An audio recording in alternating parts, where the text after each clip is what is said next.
আসসালামু আলাইকুম এভরিওয়ান, কেমন আছেন সবাই? আশা করি ভালো আছেন। আলহামদুলিল্লাহ আমরাও আছি ভালো। শুরু করছি নতুন আরেকটি ব্লগ ভিডিও দিয়ে।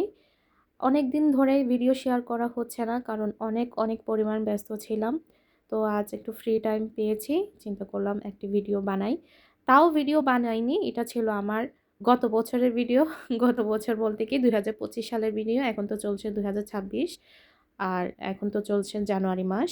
আর এই মুহূর্তে জর্ডানে এত পরিমাণ ঠান্ডা পড়ছে যে কিছু করতে তো মন চাচ্ছে না, কি ভিডিও বানাবো, কি এডিটিং করব, এই আর কি। আর অনেকে জিজ্ঞেস করছেন আমি কেন ভিডিও ছাড়ছি না। এই তো আমার রিজন, ব্যস্ততার কারণে ভিডিও ছাড়তে পারতেছি না। ফ্যামিলিতে পার্সোনাল অনেক ব্যস্ততা থাকেই। তো এর মধ্যে আবার রান্নাবান্না শুরু করেছি, ঢেঁড়স কাটতেছি। এটা তো গরমকালের ভিডিও ছিল, গরমকাল না আসলে হালকা হালকা ঠান্ডা পড়তেছিল ওই সময়। আর ওই সময় কিন্তু ঢেঁড়স পাওয়া যাইতো। আর এখন তো ঢেঁড়সের সিজন না। তোয়াকে স্কুলে পাঠিয়েছি, তোয়া একটু পর স্কুল থেকে আসবে। আর এদিকে ভিডিও এডিটিং করতে করতে ভাবছি লাইফটা কি অদ্ভুত, তাই না? কিছু শুরু করেছি শখের বশত, মানে এই যে ভিডিও বানানো, ভিডিও এডিটিং করা, মেমোরি কালেক্ট করা, এগুলো কিন্তু শখের বশত করি। বাট কেন জানি আবার হয়ে ওঠে না ব্যস্ততার কারণে। সংসার একটা এমন একটা মায়াজাল, সেই মায়াজাল একবার আটকা পড়লে না আর মানে ছাড়া পাওয়া যায় না। তো এখন এডিটিং করতে করতে ভাবছি যে অনেক আগের একটা ভিডিও আজকে এডিটিং করতেছি। আসলে এত মাস এত ব্যস্ত ছিলাম, আজকে কিভাবে আবার মন চাইলো করি। আসলে সবচেয়ে বড় কথা মন চাইলো তাই না, সময় পেয়েছি তাই করেছি। তাই আমি মনে করি শখ হচ্ছে বিয়ের আগে, বিয়ের পরে নয়। একটি মেয়েদের শখ থাকে যত কিছু আবদার সব কিছু পূরণ করতে পারে বিয়ের আগে। বিয়ের পরে চাওয়া পাওয়া শখ জিনিস সব কিছু চলে যায় পরিবারের উপর, তার নিজের কিছুই থাকে না। আর একটি মেয়েই পারে তার পরিবারের জন্য সব কিছু স্যাক্রিফাইস করতে, সব কিছু ছেড়ে দিতে। যাক, আবার কেউ মাইন্ড করবেন না যে আমি এরকম করে কথা বলেছি, কিছু হয়েছে কিনা। আসলে কিছুই না, আমি আমার পরিবারকে অনেক ভালোবাসি, ওই কারণেই বললাম। কারণ হচ্ছে আমি এতদিন কেন ভিডিও বানাতে পারিনি, ওই যে ফ্যামিলির ব্যস্ততার কারণে বানাইতে পারিনি। আর হচ্ছে গিয়ে আমার যদি এরকম আরও স্যাক্রিফাইস দেওয়া লাগে, আমি হ্যাপি আমার পরিবারের জন্য স্যাক্রিফাইস দিতে, কারণ আমি আমার পরিবারকে অনেক বেশি ভালোবাসি। ওদের জন্য যদি আমার সামনে আরও অনেক কিছুর জন্য স্যাক্রিফাইস দেওয়া লাগে তাহলে অবশ্যই দেব। আসলে আমি আজকে অনেক কথা বলে ফেলেছি, কেউ কিছু মনে করবেন না। আর আমার মতো কারা একমত অবশ্যই কমেন্ট করে জানাবেন। আপনাদের সাথে গল্প করতে করতে প্রায় আমার রান্নার শেষ দিকে, ঢেঁড়স ভাজি করা শেষ, এখন রান্না করছি রুই মাছ। রুই মাছের জন্য মশলা কষিয়ে নিয়েছি। রুই মাছটা ফ্রাই করি নাই, এভাবেই খেতে ভালো লাগে মাঝে মাঝে, ফ্রাই করা ছাড়া। তো ডাইরেক্টলি দিয়ে মশলার সাথে অনেকক্ষণ ধরে কষিয়ে এটা রান্না করব। অনেকে জানি ফ্রাই ছাড়া খেতে পারে না, মানে মাছটা আগে ফ্রাই করে নিয়ে দেন হচ্ছে রান্না করে। আমাদের আবার এভাবেও ভালো লাগে, ওইভাবেও ভালো লাগে, দুইভাবেই করি প্রায়।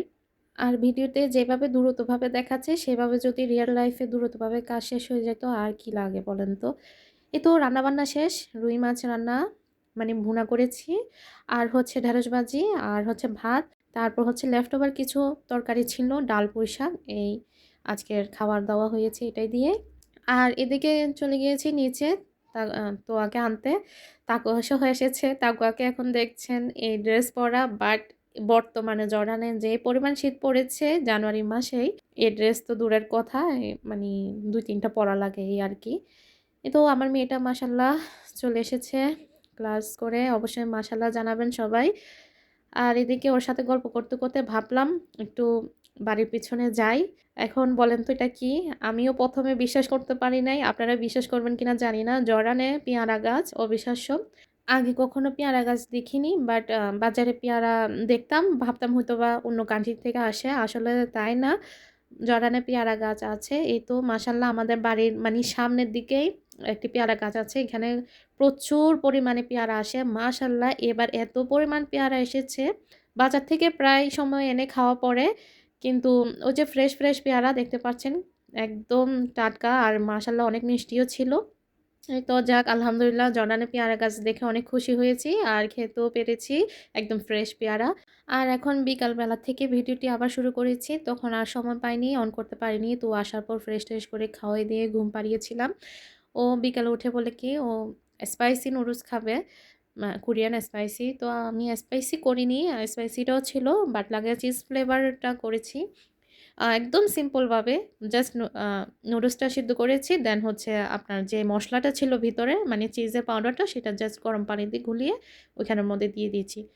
এই তো বাচ্চারা খাবে বাচ্চাদের মতোই করে দিয়েছি। আর নিজেদের মতো করিনি আরকি। না তবুও মাশাআল্লাহ টেস্টটা খুবই ভালো ছিল। চিজ ফ্লেভার চাইলে কেউ ট্রাই করতে পারেন। আমি আবার সবসময় ট্রাই করে দেখি এটা সেটা কোনটা বেশি টেস্টি, কোনটা বেশি টেস্টি না। আমার থেকে লাগে স্পাইসি ফ্লেভার থেকে মানে চিজ ফ্লেভারটা টেস্ট বেশি ভালো কোরিয়ান নুডলসে। আর এদিকে তোয়া তাকোয়া এসে তো হাজির, ওদেরকে সার্ভ করে দিচ্ছি। ওদের আবার নুডলস হলে আর কিছুই লাগে না, যে সেটা কোরিয়ান হোক, বাঙালি হোক, যেই দেশেরই হোক ওদের চাই নুডলস। ওরা খুবই লাইক করে।